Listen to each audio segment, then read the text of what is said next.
In today's video, I'm making curry chicken my own way, and I'm going to break down this whole chicken. So I've already taken care of the cutting up the chicken part off camera. And here in this pot, I have the breast and back bones that I'm going to use to make chicken stock because I'll need that stock to finish cooking the curry chicken later on in the video.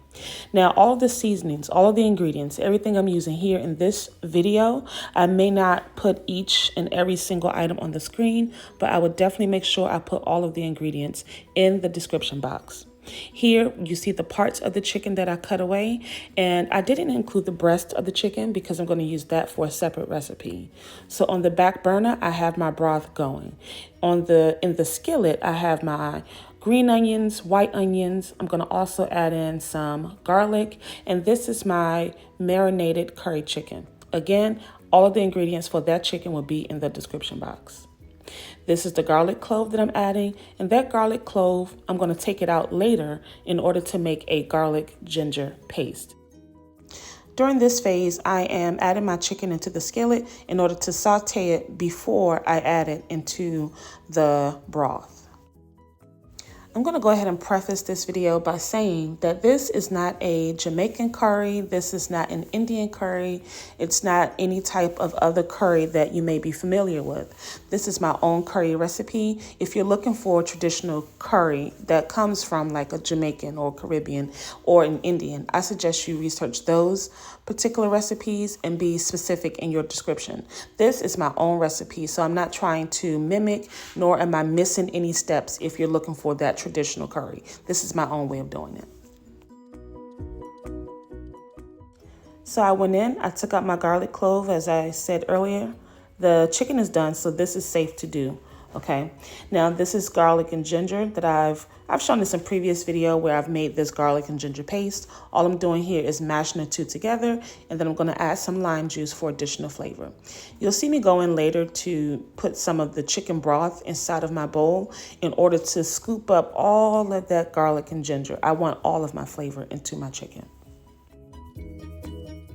While off camera, I was able to chop up some carrots and potatoes, which you'll see on the right side of the screen, and that is what we're going to also include into this recipe.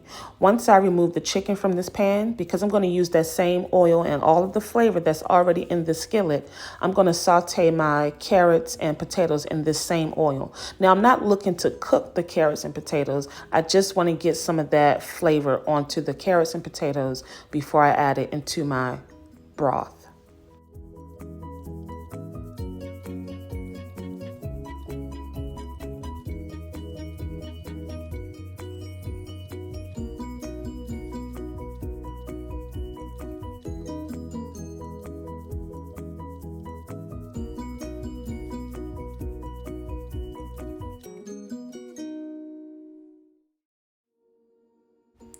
I was able to get about 6 to 8 cups of broth from this one pot that I boiled the bones in.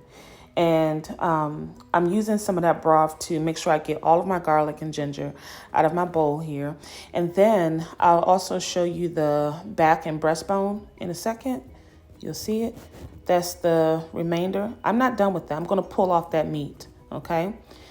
So this is the chicken. I pulled it out of the skillet so that I can add it into the broth. Now I did pour off about 4 cups of that broth, and I'm working with about 2 to 3 cups of it here in this pot. Okay, so I already added the chicken. I went in and put the carrots and the potatoes, and now I'm just going to stir this up and allow it to all marry together on a medium-high heat. I'll bring it all to a boil, and then I'll cover it and I'll let it simmer on low.